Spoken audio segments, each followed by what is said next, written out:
വിനീതിന്റെ റോളിന് വേണ്ടി നമ്മൾ ആദ്യം ശരിക്കും അപ്രോച്ച് ചെയ്തത് പ്രഭുദേവയാണ്. പ്രഭുദേവ അത് ഡാൻസും ഒക്കെ കൂടെ വേണമായിരുന്നു. വിഷ്വലിയും മ്യൂസിക്കലിയും ഒക്കെയും വളരെ മികച്ചു നിന്ന ആ സിനിമ ഒരുപക്ഷെ സ്വീകരിക്കപ്പെടാതെ പോയത്, ഒരു കൊമേഴ്ഷ്യൽ സക്സസ് ആകാതെ പോയതിന് കാരണങ്ങൾ ഈ പറയുന്ന പോലെയുള്ള ചില നമ്മുടെ ശ്രദ്ധയിൽ അല്ലെങ്കിൽ നമ്മുടെ അശ്രദ്ധ കൊണ്ട് വന്നുപോയ ചില വീഴ്ചകളാണ്. അതുകൊണ്ടാണ് റൈറ്റിങ്ങിൽ പോലും എനിക്ക് അത്ര സാറ്റിസ്ഫാക്ടറി ആയിരുന്നില്ല. പാട്ടിന്റെ ലിറിക്സിന്റെ ഈവൻ സ്ക്രിപ്റ്റ് പോലും അത്ര ബലവത്തായില്ല എന്നുള്ളതാണ്. കുളൂരിൽ പോയി ഷൂട്ടിംഗ് തുടങ്ങി ഫസ്റ്റ് ഡേ ഉച്ചയായപ്പോൾ ഞാൻ ഈ സ്നോ പാറയുടെ മുകളിൽ സ്നോ കിടക്കാണ്. അങ്ങനെ ഞാനൊരു പാറയിൽ നിന്ന് ഒരു പാറയിലോട്ടൊന്ന് കാല് നീട്ടി വെച്ച വീണ് എൻ്റെ കാലൊടിഞ്ഞു പോയി. എൻ്റെ സിനിമയുടെ ഒരു ഷോട്ട് പോലും വേറെ ആരും എടുക്കാൻ കൊടുത്താൽ എനിക്ക് സാറ്റിസ്ഫാക്ടറി അല്ല.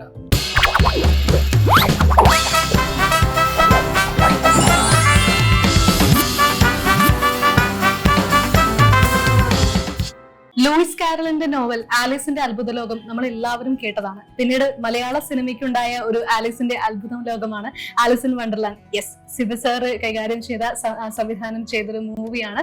എങ്ങനെയാണ് ആ ഒരു സിനിമയിലേക്ക് എത്തുന്നത്? ആ ഒരു സിനിമ പോലെ തന്നെ ആ ഒരു പേര് പോലെ തന്നെ ശരിക്കും ഒരു വണ്ടർലാൻഡ് ആയി മാറും എന്ന രീതിയിൽ തന്നെയാണ് ആ ഒരു പേര് കൊണ്ടുവന്നത്. ഈ സിനിമയിലേക്ക് എത്തുന്നത് ഞാൻ കോക്കസിന് വേണ്ടി ചെയ്യുന്ന 4ാമത്തെ സിനിമയാണ്. സമരൻ ബദലേഹം കഴിഞ്ഞിട്ട് നമ്മൾ ദേവദൂതൻ കഴിഞ്ഞു, പിന്നെ 1000-ലൊരുവൻ ചെയ്തു. അത് കഴിഞ്ഞ ശേഷം ചെയ്തതാണ് Alice in Wonderland. Alice in വണ്ടർലാൻഡിന്റെ കഥ ഒരു പെൺകുട്ടിയാണ്. അതിൻ്റെ ശരിക്കും ഒരു പ്രോട്ടഗണിസ്റ്റ് എന്ന് പറയുന്നത് ആ പെൺകുട്ടിയാണ്. ആലിസ് എന്ന് പറയുന്ന പെൺകുട്ടിയാണ്. അവൾ ഇച്ചിരി സ്കിസോഫ്രെനിക് ആയിട്ടുള്ള മാനസികമായ തകരാറുള്ള ഒരു കുട്ടിയാണ്. ആ കുട്ടിയെയും അവളുടെ ജ്യേഷ്ഠ സഹോദരനുമാണ് ഇതിനകത്തെ പ്രധാന കഥാപാത്രങ്ങൾ. ജയറാമാണ് റോൾ ചെയ്തു. നായികയായിട്ടുള്ള ആ വേഷത്തിലേക്ക് നമ്മൾ കാതൽ എന്ന് പറയുന്ന സിനിമ ഹിറ്റ് ആയതുകൊണ്ട് അവർ കാതൽ സന്ധ്യ എന്നറിയപ്പെടാൻ തുടങ്ങി. നമുക്ക് ആ പ്രായത്തിലുള്ള ഒരു കുട്ടി മതി. കാരണം ഒരു ടീനേജിന്റെ ആ ഒരു അവസ്ഥയിൽ 16 years ഉള്ള ഒരു കുട്ടിയാണ് വേണ്ടത്. പിന്നെ അവൾ നല്ല ആക്ട്രസ് ആണ്. കാതലൊക്കെ കണ്ടപ്പോഴത്തേക്കും നമുക്കത് വളരെ ബോധ്യപ്പെട്ട കാര്യമാണ്. മറ്റു കാസ്റ്റിംഗ് എന്ന് പറയുന്നത് ഈ ജയറാമിന്റെ കഥാപാത്രത്തിന്റെ കാമുകിയായിട്ട് വരുന്ന ലയ എന്ന് പറയുന്നൊരു തെലുങ്ക് തമിഴിലൊക്കെ അഭിനയിച്ചുകൊണ്ടിരുന്നു. ആ സമയത്ത് മലയാള സിനിമകളിലൊക്കെ അഭിനയിച്ചിരുന്നു. പിന്നെ വിനീതിന്റെ റോളിന് വേണ്ടി നമ്മൾ ആദ്യം ശരിക്കും അപ്രോച്ച് ചെയ്തത് പ്രഭുദേവയാണ്. പ്രഭുദേവ അത് ഡാൻസും ഒക്കെ കൂടെ വേണമായിരുന്നു.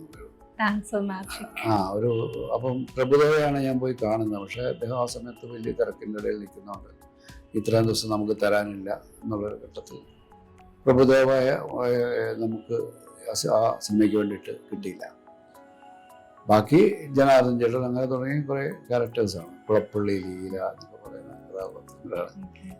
എനിവേ അത് ആ സിനിമയിൽ ഒരു ജ്യേഷ്ഠനും അനുജത്തിയും തമ്മിലുള്ള റിലേഷൻഷിപ്പാണ്. മെൻ്റലി ഒരു പ്രോബ്ലമുള്ള അനിയത്തിയെ കൊണ്ടു നടക്കുന്നൊരു ജ്യേഷ്ഠനും കാര്യങ്ങളാണ്. അതിലേക്ക് അയാളുടെ ജീവിതത്തിലേക്ക് ഈ ഒരു സ്ട്രീറ്റ് മജീഷ്യൻ വരികയാണ്. അതാണ് വിനീതിൻ്റെ ക്യാരക്ടർ.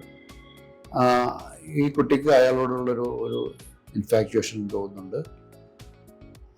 അതിലൂടെ കുറച്ചും കൂടെ ഇവള് മെൻ്റലി സെറ്റാകുമെന്ന് വിചാരിച്ചെടുത്തുനിന്ന് അവൾ ഡീറെയിൽഡായി പോകുന്നതൊക്കെയാണ് അതിൻ്റെ കഥ. അപ്പോൾ ഒരു ബ്രദർ സിസ്റ്റർ റിലേഷൻഷിപ്പാണ് അതിൻ്റെ ബേസിക് സ്റ്റോറി. ഇതിനെക്കുറിച്ച് ആദ്യം ഞങ്ങൾ ചിന്തിച്ചപ്പോൾ കുറച്ചുകൂടെയൊക്കെ വേറൊരു ലെവലിൽ അന്ന് ചിന്തിച്ചിരുന്നു. ഇത് ഇങ്ങനെ ഒരു കഥ ആദ്യം നമ്മുടെ ശ്രദ്ധയിലേക്ക് വന്ന സമയത്ത് നമ്മൾ ഇച്ചിരി കടന്ന ചിന്തകൾ ഉണ്ടായിരുന്നു. മമ്മൂട്ടിയും മോഹൻലാലും കാജോൾ എന്നൊക്കെ പറഞ്ഞൊക്കെ ചിന്തിച്ച് തുടങ്ങിയത്. ചിന്തിക്കാമല്ലോ നമുക്ക് എത്ര വേണേലും. അല്ല, അങ്ങനെ ആദ്യം ഈ പ്രോജക്റ്റ് ആകുന്നതിന് മുമ്പ് ഇങ്ങനെ ഒരു കഥയുടെ തോട്ട് വന്ന സമയത്ത് അങ്ങനെയൊക്കെ ചിന്തിച്ചിരുന്നു. പക്ഷെ പിന്നെ പ്രാക്ടിക്കലി ഇതാണ് സംഭവിച്ചത്. അതിനകത്ത് നമ്മൾ അപ്പോഴത്തേക്ക് വിദ്യാസാഗർ നമ്മളുടെ ആസ്ഥാന സംഗീത സംവിധായകനായി മാറിക്കഴിഞ്ഞു. കോക്കസിൻ്റെ പടങ്ങളിൽ ഇപ്പം ഞാൻ ചെയ്യുന്നതിന് മുമ്പ് തന്നെ സിയാദിൻ്റെ കൂടെ തന്നെ മറവത്തൂർ കലവ് ചെയ്തു. അത് കഴിഞ്ഞിട്ട് സമ്മർ ചെയ്തു, ദേവദൂതൻ ചെയ്തു. അങ്ങനെ ബാക്ക് ടു ബാക്ക് ചെയ്തുകൊണ്ടിരിക്കുകയാണ്. അപ്പോൾ അതൊരു വേറെ ചോയ്സ് ആദ്യം തന്നെ മറ്റാരെ കുറിച്ച് ചിന്തിച്ചില്ല, വിദ്യാസാഗറിലേക്ക് പോയി. അങ്ങനെ അതിനകത്ത് ഇതുപോലെ തന്നെ 3-4 പാട്ടുകളുണ്ടായിരുന്നു. അതും ഊട്ടിയിലാണ് ഷൂട്ട് ചെയ്തത്, പൂർണ്ണമായിട്ടും ഊട്ടിയിൽ തന്നെ. അപ്പൊ നമ്മളെ ഊട്ടിയിൽ ഷൂട്ട് ചെയ്യുന്ന കോക്കേസിന്റെ 3ാമത്തെ സിനിമ ആസ്ഥാന ലൊക്കേഷനുമായിട്ട് മാറി. ഗിരീഷ് പുത്തഞ്ചേരിയാണ് പാട്ട് എഴുതിയത്. അതിനു മുമ്പ് വരെയും കൈതപ്പുറം ഗിരീഷ് എഴുതിയിട്ടുണ്ട്, കൈതപ്പുറം എഴുതിയിട്ടുണ്ട്. പക്ഷെ ഇത് ഗിരീഷ് ചെയ്തു.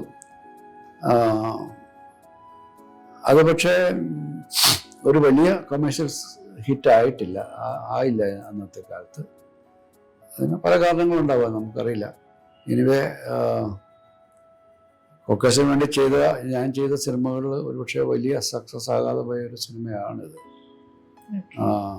അങ്ങനെ വലിയൊരു വേറെ ഒരു രീതിയിലും അതിന് വേറെ രീതിയിലൊരു അക്സെപ്റ്റൻസ് ഒന്നും കിട്ടാതെ പോയി. പക്ഷെ എൻ്റെയും സിയാദിൻ്റെ ഒരു ഫ്രണ്ട്ഷിപ്പിൽ നിന്ന് നമുക്ക് ശരിയെന്ന് തോന്നിയ ഒരു സിനിമ നമ്മൾ അങ്ങ് ചെയ്തതാണ്. അത് പക്ഷെ ഓഡിയൻസ് അക്സെപ്റ്റ് ചെയ്തില്ല എന്നുള്ളതാണ്.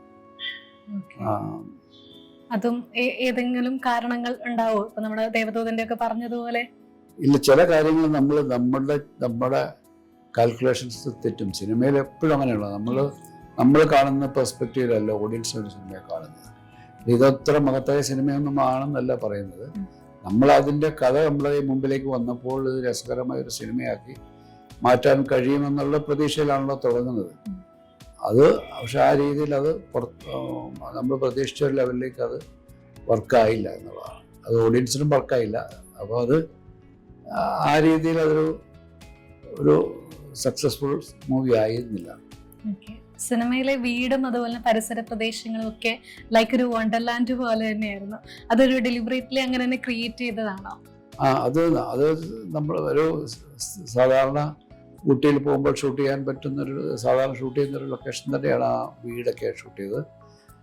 പിന്നെ അതിൻ്റെ പാട്ടുകളൊക്കെ നമ്മൾ ഫേണൽ പാലസ് എന്ന് പറയുന്നൊരു പാലസിനകത്തൊക്കെയാണ് ഷൂട്ട് ചെയ്തത്. അതും ദേവദൂതന്റെ കാലത്ത് ഷൂട്ട് ചെയ്തിട്ടുണ്ട്. അതിൻ്റെ ഫോട്ടോഗ്രാഫി ചെയ്തത് വേണുഗോപാലാണ്. വേണുഗോപാൽ അതിന് മുമ്പ് എൻ്റെ കൂടെ 2-3 സിനിമകൾ അപ്പോഴത്തേക്ക് ചെയ്തിരുന്നു. 2-3 സിനിമകൾ അടുത്തടുത്ത് ഞങ്ങൾ ഒരുമിച്ച് ചെയ്തിരുന്നു. അപ്പോൾ അതുകൊണ്ട് പെട്ടെന്ന് അതൊരു 2-3 സിനിമകളിലൊരു ടീമായിട്ട് നമ്മൾ വർക്ക് ചെയ്തിരുന്നു. എന്നെ സംബന്ധിച്ചോളം ഒരു വലിയ എക്സൈറ്റഡ് ആയിട്ടുള്ള ഒരു പ്രോജക്റ്റ് ആയിരുന്നില്ല അത്. നമ്മളങ്ങനെ പെട്ടെന്ന് നമ്മുടെ മനസ്സിലത് കൊള്ളാം ചെയ്യാമെന്നൊക്കെ തോന്നിയെങ്കിലും അതൊരു വല്ലാത്ത എക്സൈറ്റ്മെന്റ് ഉണ്ടാക്കിയ ഒരു പ്രോജക്റ്റ് ആയി മാറിയില്ല. അപ്പൊ എന്തായാലും ഈ സിനിമയിലെ ഗാനങ്ങൾ വിദ്യാസാഗർ ടച്ച് കൂടിയാണ്. എന്താണ് ഗാനങ്ങളെ കുറിച്ച് പറയാനുള്ളത്? ഈ വിദ്യാസാഗർ നമ്മൾ കോക്കേസിന്റെ ഒരു സിനിമകളിലെ തുടർച്ചയായിട്ട് ഇപ്പം അറവത്തൂർ കനവ് തൊട്ടുള്ള അത് സമരൻ ബദ്രേയം, ദേവദൂതൻ, അങ്ങനെ തുടർച്ചയായിട്ട് 4ാമത്തെ സിനിമയെ മറ്റാണ് വിദ്യാസാഗറുമായിട്ട് കോക്കസ് ഫിലിം ചെയ്യുന്നത്. ഞാനുമായിട്ട് അങ്ങനെയാണ്. ഞാൻ എൻ്റെ പ്രണയവർണ്ണങ്ങൾ, സമരൻ ബദ്രേയം, ദേവദൂതൻ, ഉസ്താദ്, ഞാനോട്ട് 5ാമത്തെ സിനിമ മറ്റാണ് വിദ്യാസാഗർ. അപ്പോൾ എന്നെയും സിയാദിനെ സംബന്ധിച്ചോളം ഞങ്ങളൊരു വളരെ ബോണ്ടിങ് ഉള്ളൊരു ടീമാണ് വിദ്യാസാഗറുമായിട്ട് ചെയ്യുമ്പോഴൊക്കെ. അപ്പോൾ ഈ സിനിമയ്ക്ക് നമ്മൾ വേറെ ഫസ്റ്റ് ഓപ്ഷൻ വിദ്യാസാഗർ തന്നെയായിരുന്നു. വിദ്യാസാഗറും ഗിരീഷ് പുത്തഞ്ചേരിയും തന്നെയായിരുന്നു. 4 പാട്ടുകളാണ്. ഈ 4 പാട്ടുകളും കേൾക്കാനും വിഷ്വലൈസ് ചെയ്തപ്പോഴും നന്നായി വന്നതാണ്. അതിൽ ജയറാമും ഈ കാതലും ആങ്ങളെയും പെങ്ങളും തമ്മിലുള്ളൊരു ബോണ്ടിങ്ങിൻ്റെ ഒരു പാട്ടുണ്ട്. അതാണ് പൊട്ട് തൊട്ട് എന്ന് പറഞ്ഞൊരു പാട്ടുണ്ട്. 2ാമത്തെ പാട്ട് സന്ധ്യയുടെ കാമുകനായിട്ടുള്ള ഈ മജീഷ്യൻ വിനീതിൻ്റെ ക്യാരക്ടറായിട്ടുള്ള കണ്ണിലുമ്മ വെച്ച് പാടാമെന്ന് പറയുന്ന പാട്ട്. ആ പാട്ടാണ് നമ്മൾ കുളു മനാലിയിൽ, ഊട്ടിയിൽ നിന്ന് വിട്ടിട്ടൊന്ന് കുളു മനാലിയിൽ പോയി ഷൂട്ട് ചെയ്തതാണ്. ആ സമയത്താണ് എനിക്ക് ഒരു അപകടമൊക്കെ ഉണ്ടായത്. പിന്നീടുള്ളത് മെയ് മാസം ജൂണോടായി എന്ന് പറയുന്നൊരു പാട്ടാണ്. അത് ഒരു കോറിയോഗ്രാഫിയാണ്. അത് ഇൻഡോറിൽ നമ്മൾ കൂടുതൽ ഷൂട്ട് ചെയ്ത് പൂർണ്ണമായിട്ട് അത് ഷൂട്ട് ചെയ്ത് ഫേണിൽ പാലസ് എന്ന് പറയുന്ന അവിടുത്തെ ആ ഫേണിൽ പാലസിൽ തന്നെ നമ്മൾ മലയാളത്തിൽ ഒരുപാട് സിനിമകൾ ഷൂട്ട് ചെയ്ത സ്ഥലമാണ് ഫേണിൽ പാലസ്. കിലുക്കം തൊട്ട് ചിത്രം തൊട്ട് ഞാൻ തന്നെയും ദേവദൂതൻ ഒക്കെ അവിടെയാണ് ഷൂട്ട് ചെയ്തിട്ടുണ്ട്. അപ്പം ആ സിനിമയും ആ പാട്ടും പൂർണ്ണമായിട്ട് അതിനകത്ത് തന്നെയാണ്. ഈ മെയ് മാസം പാട്ടും അവിടെ ഷൂട്ട് ചെയ്തു. അതേപോലെ തന്നെ കുക്കു കുക്കു എന്ന് പറയുന്ന തുടങ്ങുന്നൊരു പാട്ടുണ്ട്. അതും ജയറാമും കാതൽ സന്ധ്യയുമായിട്ടുള്ള അവരുടെ റിലേഷൻഷിപ്പിൻ്റെ ഒരു അവളുടെ ഒരു മൂഡി ആയിട്ടുള്ള സമയത്ത് വരുന്ന ഒരു പാട്ടാണ് അതൊക്കെ. അപ്പോൾ ആ രീതിയിൽ കോക്കേഴ്സിൻ്റെ ഞാനും കോക്കേഴ്സും കൂടെ ചേരുമ്പോൾ ഉണ്ടാകുന്ന ഒരു മ്യൂസിക്കൽ കോംബോ ഒന്നായിട്ട് വർക്ക് ചെയ്തിട്ടുണ്ട് അതിനകത്ത്.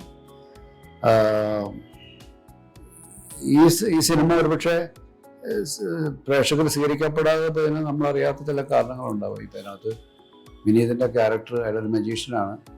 അയാൾ സിനിമയിൽ ഒരിടത്തും സംസാരിക്കുന്നില്ല, അയാളുടെ ആക്ഷൻസിലൂടെയാണ്. ഒരുപക്ഷെ അതൊക്കെ ചിലപ്പോൾ ഒരു കമ്മ്യൂണിക്കേഷൻ്റെ പ്രശ്നങ്ങൾ ഉണ്ടാക്കി കാണാം ഓഡിയൻസിന്. അതിനകത്ത് ഏറ്റവും രസകരമായിട്ട് തോന്നിയ ഒരു ടാപ്പ് ഡാൻസ് ഉണ്ട്. ഇതിൽ വിനീതിൻ്റെ ക്യാരക്ടർ ചെയ്യുന്ന ഒരു ടാപ്പ് ഡാൻസ് ഉണ്ട്. അത് നന്നായിട്ട് കമ്പോസ് ചെയ്തിരുന്നു. അതിൻ്റെ സീനായിട്ടൊക്കെ തന്നെ ഉണ്ടത്. അത് കമ്പോസ് ചെയ്തിരിക്കുന്ന ഒരു ഡാൻസ് മാസ്റ്റർ ഹരിയാണ്. ഹരിയുമായിട്ട് ഞാൻ ആദ്യമായിട്ടാണ് വർക്ക് ചെയ്യുന്നത്. പക്ഷേ അയാൾ ബ്രില്യൻ്റ് ആയിട്ടുള്ളൊരു കൊറിയോഗ്രാഫറാണ്. വേണുഗോപാലിൻ്റെ ഫോട്ടോഗ്രാഫിയും ഭയങ്കര കളർഫുള്ളായിട്ട് ആ സിനിമയെ അതിൻ്റെ റിസൾട്ട് നമുക്ക് കിട്ടിയതാണ് ആ സിനിമയിൽ. അപ്പം വിഷ്വലിയും മ്യൂസിക്കലിയും ഒക്കെയും വളരെ മികച്ചു നിന്ന ആ സിനിമ ഒരുപക്ഷെ സ്വീകരിക്കപ്പെടാതെ പോയത്, ഒരു കൊമേഴ്ഷ്യൽ സക്സസ് ആകാതെ പോയതിന് കാരണങ്ങൾ ഈ പറയുന്ന പോലെയുള്ള ചില നമ്മുടെ ശ്രദ്ധയിൽ അല്ലെങ്കിൽ നമ്മുടെ അശ്രദ്ധ കൊണ്ട് വന്നുപോയ ചില വീഴ്ചകളാണ്. എങ്കിലും ഇന്നും അതിൻ്റെ പാട്ടുകൾ പ്രേക്ഷകർ കാണുന്നുണ്ട്, ആസ്വദിക്കുന്നുണ്ട് എന്നുള്ളത് നമുക്ക് സന്തോഷം നൽകുന്ന കാര്യങ്ങൾ തന്നെയാണ്. മെയ് മാസം ജൂണോട് തുടങ്ങുന്ന ഒരു ഗാനമുണ്ട് അതില്. ആക്ച്വലി ആ ഒരു ഗാനം പ്രത്യക്ഷത്തിൽ കേൾക്കുമ്പോൾ നമുക്ക് മലയാള സോങ് ആയിട്ട് മനസ്സിലാവില്ല പെട്ടെന്ന്. അപ്പൊ എങ്ങനെയായിരുന്നു ഗിരീഷ് പുത്തഞ്ചേരിക്കും അതുപോലെ തന്നെ വിദ്യാസാഗറിനും അതിനുള്ളൊരു ലീഡ് കൊടുത്തത്? ഏത് രീതിയിലായിരുന്നു? ആ സിനിമയിലെ പാട്ടുകളൊന്നും ഒരു ഔട്ട്സ്റ്റാൻഡിംഗ് ആയി വന്നില്ല എന്നുള്ളൊരു ചിന്ത എനിക്കുണ്ട് ആദ്യം തൊട്ടേ. വിദ്യാസാഗർ നമ്മളും ചെയ്ത സിനിമകൾ മറ്റ് സിനിമകളുടെ ഒരു ലെവലിലേക്ക് അതിന് പാട്ടുകൾ വന്നില്ല. അതിന് പല കാരണങ്ങളുണ്ടാവാം. പക്ഷേ കഥയുടെ ഒരു കണ്ടന്റിൻ്റെ ഒരു പോരായ്മ ഉണ്ടാവാം. അദ്ദേഹത്തെ ഇൻസ്പയർ ചെയ്യുന്നൊരു സിറ്റുവേഷൻസ് ഉണ്ടായിട്ടുണ്ടാവില്ല. അതുകൊണ്ടാണ് റൈറ്റിങ്ങിൽ പോലും എനിക്ക് അത്ര സാറ്റിസ്ഫാക്ടറി ആയിരുന്നില്ല പാട്ടിൻ്റെ ലിറിക്സിൻ്റെ. ഈവൻ സ്ക്രിപ്റ്റ് പോലും അത്ര ബലവത്തായില്ല എന്നുള്ളതാണ് ആ സിനിമയ്ക്ക് ഉള്ള ഒരു അതിൻ്റെ ഒരു ബലഹീനത അതാണ്. നമ്മൾ പിന്നെ ഒരു പാട്ട് അതിനകത്തുണ്ട്, കണ്ണിലുമ്മ വെച്ച് പാടാമെന്ന് പറഞ്ഞ പാട്ടുണ്ട്. ആ പാട്ട് നമ്മൾ എവിടെയെങ്കിലും വേറൊരു സ്ഥലത്തേക്ക് ചെയ്യണം. കാരണം ഊട്ടിയിൽ നിന്ന് മാറിയിട്ടുള്ളൊരു ലൊക്കേഷൻ വേണമെന്നൊക്കെ തീരുമാനമുണ്ടായിരുന്നു. അത് പിന്നെ നമ്മൾ ഷൂട്ട് ചെയ്തത് കുളു മനാലിയിലാണ്. അതുമായിട്ട് ബന്ധപ്പെട്ട ചില കാര്യങ്ങളുണ്ട്. കുളു മനാലിയിൽ ഷൂട്ട് ചെയ്യാനായിട്ട് ഞങ്ങളൊരു മിനിമം ടീമാണ് ഇവിടുന്ന് പോയത്. എൻ്റെ 2 അസിസ്റ്റൻസും ക്യാമറ, അങ്ങനെ ഒരു മിനിമം ഒരു 10-12 പേരെ ഇവിടുന്ന് പോയത്. കുളുവിൽ പോയി ഷൂട്ടിംഗ് തുടങ്ങി ഫസ്റ്റ് ഡേ ഉച്ചയായപ്പോൾ ഞാൻ ഈ സ്നോ പാറയുടെ മുകളിൽ സ്നോ കിടക്കാറ്. അങ്ങനെ ഞാനൊരു പാറയിൽ നിന്ന് ഒരു പാറയിലോട്ടൊന്ന് കാല് നീട്ടി വെച്ച വീണ് എൻ്റെ കാലൊടിഞ്ഞു പോയി. ഫസ്റ്റ് ഡേ ഉച്ചയായിട്ടുള്ളൂ, 3 ദിവസത്തെ ഷൂട്ടുണ്ട്. അങ്ങനെ എൻ്റെ കാലൊടിഞ്ഞ് ഞാൻ ഹോസ്പിറ്റലിലായി. എൻ്റെ കാല് പ്ലാസ്റ്ററൊക്കെ ഇട്ട് റൂമിലിരിക്കുക. അപ്പോൾ എൻ്റെ അസിസ്റ്റൻസാണ് പിറ്റേ ദിവസം പോയി ഷൂട്ട് ചെയ്യാൻ. ഡാൻസ് മാസ്റ്റർ ഉണ്ട്. അപ്പോൾ ഇവർ ഷൂട്ട് ചെയ്ത് വന്ന് രാത്രി എന്നെ കാണിക്കുമ്പോഴാണ് എന്താണ് ഷൂട്ട് ചെയ്തത് എനിക്ക് മനസ്സിലാകുന്നത്. ഡാൻസ് മാസ്റ്റർ ഉള്ളതുകൊണ്ട് അയാളങ്ങ് ചെയ്തു. അല്ല, അങ്ങനെ ഒരു എക്സ്പീരിയൻസ് ആദ്യമായിട്ടാണ്. നമ്മളൊരു ആക്ച്വൽ ലൊക്കേഷനിൽ പോയി നമുക്ക് ഷൂട്ട് ചെയ്യാൻ പറ്റാതെ പോയ ഒരു സിറ്റുവേഷനുണ്ട്. നമ്മൾ മുറിയിൽ തന്നെ ഇരുന്നിങ്ങനെ ബാക്കി എല്ലാവരും ഷൂട്ടിന് പോവുക, അവിടെ എന്താ നടക്കുക എന്നുള്ളൊരു ആകാംക്ഷയോടുകൂടി ഞാനിരിക്കുക. അത്തരത്തിലൊരു എക്സ്പീരിയൻസ് എനിക്ക് ആദ്യമായിട്ടാണ്. നമ്മളുടെ ഒരു ഡയറക്റ്റ് പ്രസൻസ് ഇല്ലാതെ എൻ്റെ ഒരു ശീലത്തിൽ എൻ്റെ സിനിമയുടെ ഒരു ഷോട്ട് പോലും വേറെ ആരും എടുത്താൽ എനിക്ക് സാറ്റിസ്ഫാക്ടറി അല്ല. ഞാൻ തന്നെ വേണം. ഒരു ചെറിയ ഫ്രെയിം പോലും വെറും ഒരു ഒബ്ജക്റ്റ് ഷൂട്ട് ചെയ്യണമെങ്കിൽ പോലും എനിക്ക് ആ ഫ്രെയിം കാണണം എന്നുള്ള നിർബന്ധമുണ്ട്. ഞാൻ മനസ്സിൽ കണ്ട ആ ഫ്രെയിം അവിടെ കിട്ടുക എന്നുള്ളത് എനിക്കല്ല. ഞാൻ ഇതാണ് കണ്ടേക്കുന്നത് പറഞ്ഞു കൊടുക്കാൻ പറ്റത്തില്ല, കാണിച്ചു കൊടുക്കാൻ പറ്റും. അതുകൊണ്ട് എല്ലാം എൻ്റെ ഒരു ചെറിയ കാര്യങ്ങൾക്ക് പോലും ഞാൻ തന്നെയാണ് ഡയറക്റ്റായിട്ട് എനിക്ക് ഷൂട്ട് ചെയ്യണം എന്നുള്ളൊരു രീതി ആദ്യം തൊട്ടുണ്ട്. അപ്പോൾ ഇത് എനിക്ക് ഭയങ്കര ടെൻഷനായി. ഞാനിവിടെ മുറിയിലിരിക്കുന്നു, അവിടെ ഇവരെന്താണോ ഷൂട്ട് ചെയ്തുകൊണ്ട് വരിക എന്ന് എനിക്കറിയാൻ പറ്റത്തില്ല എന്നുള്ളൊരു ബുദ്ധിമുട്ടുണ്ടായിരുന്നു. അങ്ങനെ ഒരു സിറ്റുവേഷൻ ഒരുപക്ഷെ എൻ്റെ കരിയറിൽ ആദ്യമായിട്ട് സംഭവിച്ചതാണ്. നമ്മുടെ ആക്ച്വൽ പ്രസൻസ് ഇല്ലാതെ ഒരു സിനിമയുടെ ഒരു ഭാഗം ഷൂട്ട് ചെയ്യുക എന്നുള്ളത്. അതൊരു